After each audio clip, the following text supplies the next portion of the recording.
மாவிலை 2 வாழை நடுவுல கட்டின ஒண்ணு அதோட கீழ் பாயிண்டர் ஃபுல்லா ஒரு பாசிட்டிவ் வைப்ரேஷன் ஜோன் வந்து கிரியேட் பண்ணும்.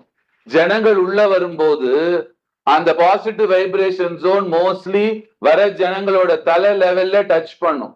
அப்படின்னா வரவாளோட கண் திருஷ்டி, எரிச்சல் அதெல்லாத்தையும் வந்து இது ஒரு அளவுக்கு சூப்பரா நியூட்ரலைஸ் பண்ணிடும்.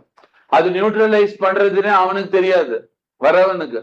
ஆனா அவனோட கெட்ட எண்ணங்களோ எரிச்சலோ திருஷ்டியோ அவன் பாடியை விட்டு வெளியில வைப்ரேஷனா வரும். புரிஞ்சுட்டீங்களா?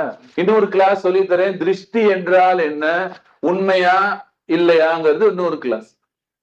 சோ அது வரும். சோ மனுஷன் வரும்போது அவன்கிட்ட கெட்ட எண்ணங்க வைப்ரேஷன்ஸ் இந்த லெவல்ல இருந்துச்சுன்னா மாவிலையிலேருந்து வர வைப்ரேஷன் அதை வந்து தாக்கி நியூட்ரலைஸ் பண்ணிடும். இதனாலதான் வாழையும் மாவிலையும் எல்லா விசேஷங்களையும் வாசல்ல கட்டிடுறது.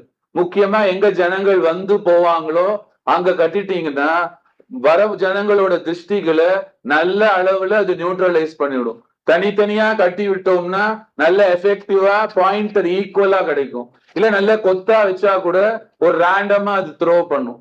ஆனா மாவிலைக்குள்ள அந்த வைப்ரேஷன் இருக்கும்.